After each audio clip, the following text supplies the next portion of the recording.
안녕하세요. 네. 1기부터 9기까지 쌓기, 출제 경향 분석을 맡게 된 던킴입니다. 네, 만나서 반갑습니다. 네, 먼저 수리, 추리, 논리부터 이야기를 해볼까요? 여러분들도 아시겠지만은 수리, 추리, 논리와 함께 컴퓨테이셔널 띵킹, CT 두 가지 분야의 시험을 보고 있습니다. 자, 그래서 그 중에서 수리, 추리, 논리에 관련돼서 먼저 말씀드리도록 할게요. 시험은 수리추리 논리와 CT를 본다는 건 아시겠지만은 그 시험이 어떤 식으로 이루어지는지 뭐 몇 문항 몇 분인지 어떤 문제들이 많이 나오는지 자세히 모르시잖아요. 거기에 대해서 짤막하게 알려드리도록 하겠습니다. 자, 문항 수는 총 15문항이에요. 15문제. 좋아요. 자, 시간은 30분 되겠습니다. 그러면은 한 문제당 2분 정도 걸리겠네요. 좋아요. 자, 빈출 유형 보도록 하겠습니다. 자, 어떤 문제들이 나오느냐? 응용 수리 문제, 자료 해석 문제, 논리 추론 및 명제 문제, 도형 추리 문제 이렇게 되겠습니다. 자, 그럼 각가지에 대해서 한번 설명을 한번 해볼게요. 응용 수리 문제라고 어떤 거냐면은 우리가 이제 보통 이산 수학이라고 부르기도 하는데 이제 여기 좀 더 추가되는 게 그 중학교 2학년 때부터 여러분들이 공부했었던 그런 그 수학에 관련된 기본적인 내용들이라고 보면은 되겠습니다. 뭐 거속시 문제라든지 일률 문제, 농도, 확률, 경우의 수 이런 문제들이 나오고 특히 확률 문제는 빠짐없이 꼬박꼬박 나와줘요. 자, 논리 추론 및 명제 문제가 있습니다. 자, 논리 추론 문제는 어떤 거냐면은 거기에 추가적으로 명제에 관련된 문제들도 함께 들어가 있습니다. 자, 도형 추리 문제가 있는데요. 자, 도형 추리 문제는 여러분들이 시중에서 아까 말씀드렸던 그런 인적성 문제를 통해서 도형 추리를 간접 경험해 볼 수 있는데 그 전반적으로 보면은 얘가 많으면은 한 3문제에서 4문제 나오기도 하는데 보통은 한 2문제 정도 나오고 그 다음에 얘가 한 4문제 많으면 5문제 얘도 4문제 많으면 5문제 나머지는 응용수리 정도에서 나온다라고 보시면 되겠습니다. 일반적으로는 지사 스타일의 문제들이 나와요. 지사에서 나오는 수리추리에 관련된 고난도 문제들이 나온다라고 보시면 되겠고 그런데 방금 말씀드렸던 어떤 뭐 진법 연산이라든지 아니면 숫자의 어떤 변화를 약간 그 컴퓨터 공학에서 좀 다루는 형태의 문제들이 좀 들어가요.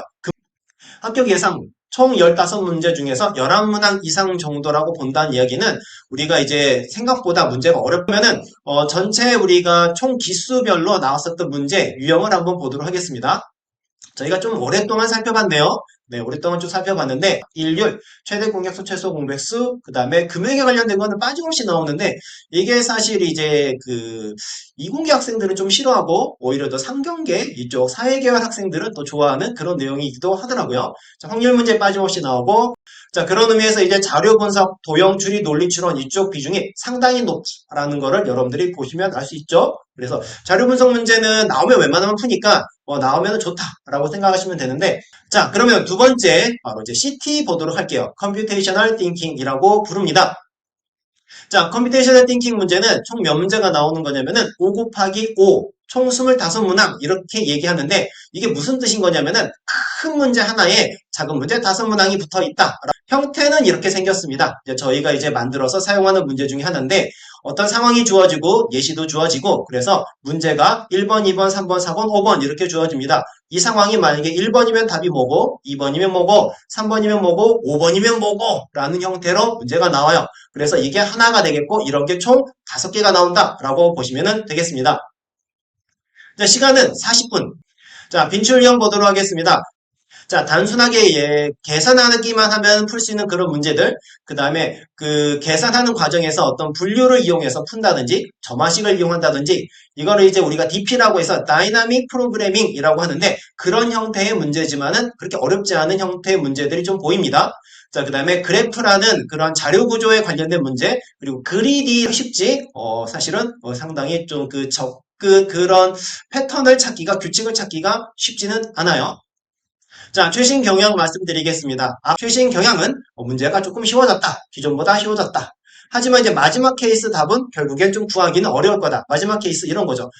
좀 쉬운 일은 아닌데 여러분들이 저희와 함께 이런 것도 연습을 하면서 또 익숙해지면은 좀 더 낫지 않겠습니까? 그래서 그런 준비를 저희가 하고 있어요.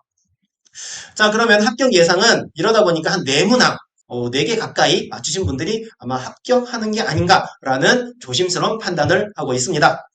자, 그럼 우리가 1기부터 9기까지 나왔었던 내용들을 한번 전반적으로 훑어보는데요. 자, 이게 지금 두루두루 이렇게 나옵니다. 두루두루 나오는데, 비트 연산, 진법, 팩토리얼, 분류, 수열, 스택, 그래프, 그 다음에 점화식이라고 해서 워낙에 다양한 알고리즘 주제들이 있다 보니까는 한쪽으로 국한되지는 않고 이렇게 골고루 좀 나오는 편인데, 좀 국한되는 게 있다고 한다면 그리드인데, 이 그리드라는 게 이런 거예요. 이런 방식으로 풀면은 답이 나오겠냐라는 그래서 여러분들이 하셔야 될 건 뭐냐면은 저희와 함께 여기서 나오는 문제들을 좀 같이 풀어보면서 이 문제들을 어떤 식으로 접근하는지 그리고 어떻게 독해를 해야 되는 건지 좋습니다. 네, 지금까지 1기부터 9기까지 사피 출제 경향 분석을 한 덩킴이라고 합니다. 네.